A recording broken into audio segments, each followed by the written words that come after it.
नमस्कार मित्रांनो, आपल्या सगळ्यांचं स्वागत आहे आमच्या शेती एक शेती या यूट्यूब चॅनलमध्ये. मित्रांनो, आपण आज प्रत्येक शेतकरी बांधवाच्या आयुष्यावरती परिणाम करणारी एक अत्यंत महत्त्वाची बातमी घेऊन आलेलो आहोत. ती बातमी म्हणजे हमीभाव.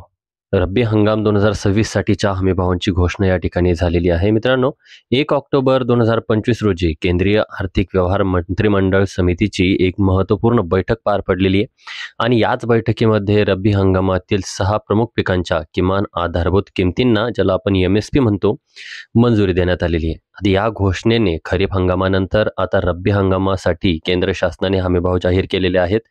कोणत्या पिकाच्या भावात किती वाढ होणार याबाबतचं आपण एकदा जाणून घेऊया. यंदाच्या हमी भावात काही पिकांसाठी लक्षणीय वाढ करण्यात आलेली आहे, तर काही पिकांसाठी अतिशय तोकडी वाढ या ठिकाणी करण्यात आलेली. या वाढीच्या आकड्यांवर एक नजर आपण टाकूयात. जर आपण बघितलं तर हरभऱ्यासाठी 225 रुपये इतकी वाढ झालेली आहे, करडईसाठी 600 रुपये, मसूरसाठी 300 रुपये, गव्हासाठी 160 रुपये, तर मोहरीसाठी 250 रुपये इतकी वाढ या ठिकाणी झालेली आहे. तर यामध्ये जर आपण बघायला गेलो तर विशेषतः करडईच्या हमी भावामध्ये 600 रुपयाची भरीव वाढ करण्यात आलेली आहे, तर हरभऱ्याला 225 रुपये अधिक या ठिकाणी मिळणार आहेत.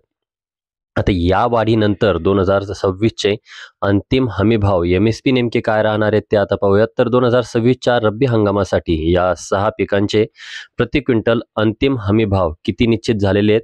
तर हरभऱ्यासाठी 5,875 रुपये, गव्हासाठी 2,585 रुपये, मसूरसाठी 7,000, मोहरीसाठी 6,200, करडईसाठी 6,540, बार्लीसाठी 2,150 एवढे दर प्रति क्विंटल निश्चित करण्यात आलेले आहेत. आता नेमका आपल्याला प्रश्न पडायला हरकत नाही की बाबा हमीभाव नेमका ठरतो कशावरून किंवा कसा ठरवला जातो.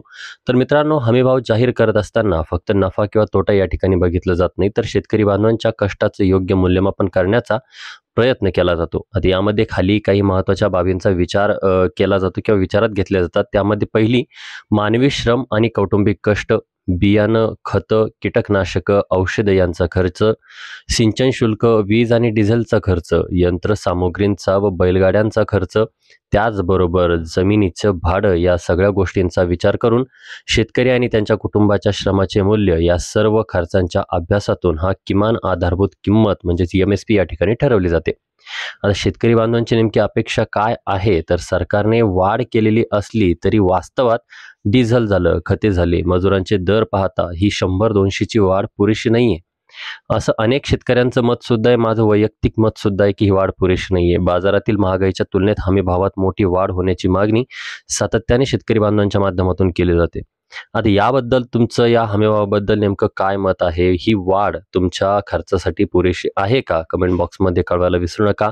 तुमचा अमूल्य अभिप्राय आम्हाला नक्की नोंदवा. व्हिडिओ आवडल्यास व्हिडिओला लाईक करा, इतर शेतकरी बांधवांना शेअर करा आणि शेती एकच शेती या यूट्यूब चॅनलला सबस्क्राईब करायला विसरू नका.